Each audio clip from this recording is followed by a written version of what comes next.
You know that feeling when a piece of jewelry just captivates you? Let's talk about what makes it irresistible. Well, making pieces like this takes incredible skill.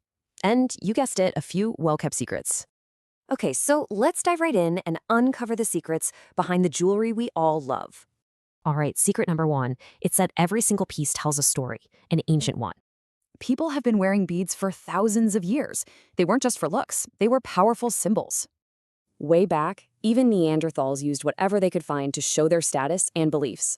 You had places like Mesopotamia and Egypt who totally mastered the art, but in very different ways. And this timeline really shows you just how long and amazing the history of beading is. Okay, so that's the history. But what about the stuff they're actually made of?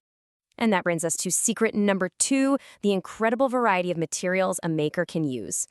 Like, take cinnabar beads. They're actually carved from lacquered wood, which is pretty amazing. Just look at the detail here. I mean, every single one of these is carved by hand. And the finish makes a huge difference too. You've got solid opaque colors, and then see-through glass. Then you've got lampwork beads. They're made one by one from molten glass, so no two are alike. And of course, we can't forget about the natural stuff, the gemstones. You've got everything from the deep purple of amethyst to the golden stripes of a tiger's eye. Okay, so with all this choice, how do you pick? Well, that's our final secret. Secret number three is all about you. It's the art of finding what actually fits your style. For instance, your height and build can point you in the right direction. Simple, right? But wait, there's more. Think about your face shape, your skin tone, even the occasion. And there you have it, the three secrets to what makes jewelry so special.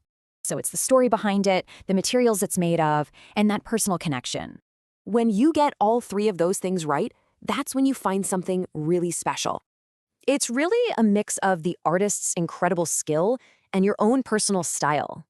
So now that you know, the real question is, what story will your jewelry tell?